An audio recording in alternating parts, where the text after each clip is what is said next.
Hello, and welcome back to Mr. B Teaches History. Today we will examine the role of Congress and different compromises that were made after the expansion of the United States territory that helps lead us to the Civil War. So let's get to it. Following the Mexican-American War, the United States gained a large amount of territory and a new, large, and populous state, California.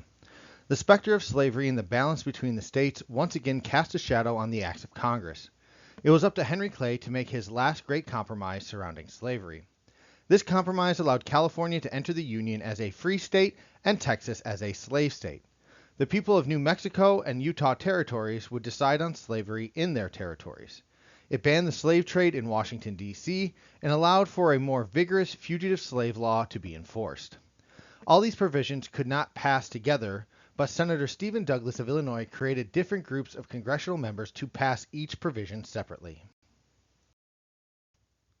The new Fugitive Slave Act, passed as part of the Compromise of 1850, was a more strict law than the previous acts.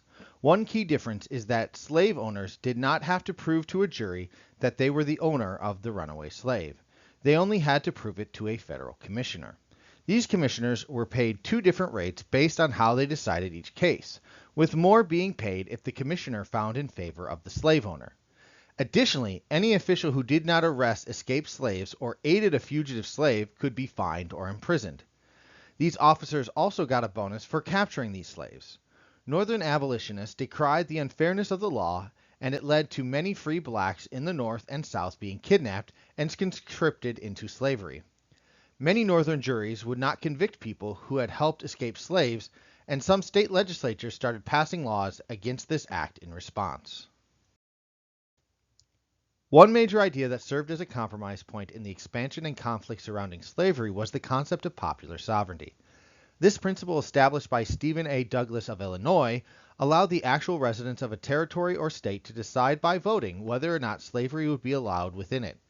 It was seen as a middle ground on the issue of slavery. By appealing to the spirit of democracy, Douglas allowed the federal government to skirt around the issue. This applied in several ways during the later years before the Civil War, like in Kansas and Nebraska territories. Senator Stephen A. Douglas of Illinois, in an attempt to open western lands to farming settlements and encourage the building of a transcontinental railroad, proposed this law, the Kansas-Nebraska Act. Once again, he relied on his principle of popular sovereignty as the basis for solving the slavery question in these states. Though when you look at their geographic location, you would see that both Kansas and Nebraska territories were firmly above the line established in the Missouri Compromise in 1820 that prevented slave states north of the Missouri southern border. Northerners feared that a slave power was encroaching on the North to overtake laws and practices already established. Many pro- and anti-slaveries moved to the territories to express their opinions in the voting, but we will see these results discussed in a later lecture. In the weeks following the election of Abraham Lincoln in the fall of 1860, and before the official formation of the Confederate States, many in Congress tried to find a compromise to prevent the secession of states and maintain the Union. The main feature of this compromise was a constitutional amendment that would reinstate the Missouri Compromise line, retaining the current fugitive slave law and keeping slavery where it existed already. It failed to pass in either the House or the Senate, and many Southern delegates to a peace conference in 1861 rejected them as well.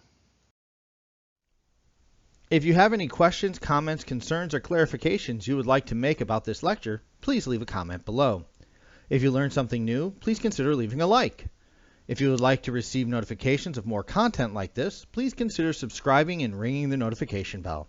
If you would like to support this channel and creator financially, please check out the links in the description for merchandise or sites that will provide me direct financial support for the work of this channel. Thank you for your time and have a great day. Class dismissed.